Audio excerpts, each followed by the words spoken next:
Good afternoon, everyone. Jordan Rowe, the Communications Coordinator for Davis County Fiscal Court. I'm here with Leslie McCarty, our Davis County Clerk, and we are in the election office in room 107 of the courthouse, and we're talking about the upcoming general election on November 8th. Hard to believe, we're just about a month away from our general election.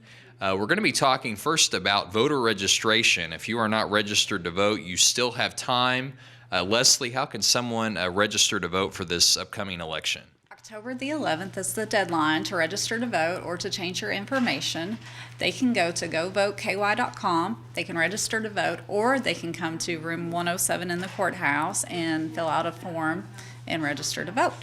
Fantastic. If someone has moved in the last year, they also would want to update their address by next Tuesday. Yes, they definitely want to update all their contact information, their address and phone number by next Tuesday. That way they get the correct ballot and they can vote for the candidates that they're eligible to vote for.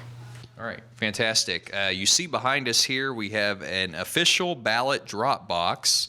This is for absentee ballots. Tell us, Leslie, a little bit about absentee ballots, who can request one, and how they would do that. So on govoteky.com, you can click on Request an Absentee Ballot, and once you go through the steps, it asks you certain questions about age, illness, disability, if you're a college student, etc. So you have to pick an excuse or a reason why you need an absentee ballot. And then you will proceed to fill out the fields requesting the information, and there is a field that will say where the ballot can be sent. So you'll receive that in the mail and fill it out and then mail it back to us. And I think postage is $1.44, so they will have to pay for postage to mail it back to the office. They could mail it back, or they could bring it physically to the election office here. Yes, so room 107 in the election office is the only place that has a drop box this time, so you can put it in the drop box during business hours, and that stays locked until two staff members will come and empty it. So yes. Okay. Fantastic. Any advice for folks? You actually have an envelope similar to what they would be receiving in the mail after requesting a ballot.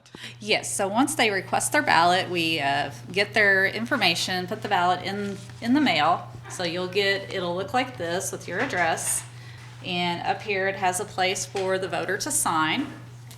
And then it also has a set of instructions. If you've never filled out an absentee ballot, you definitely want to read the instructions. And then it's the inner envelope. Now the inner envelope you need to sign, and don't detach the inner envelope. You want to make sure it stays attached and it's signed, and then you put this along with your ballot. You'll also put your ballot in the inner envelope. That's what it's for. You'll seal it, put your ballot in there, put it in the return envelope, make sure you sign it, put postage on it, and mail it to us. Or if you don't want to mail it to us, you can drop it off here in the courthouse in the election office. Okay. And put it in the drop box.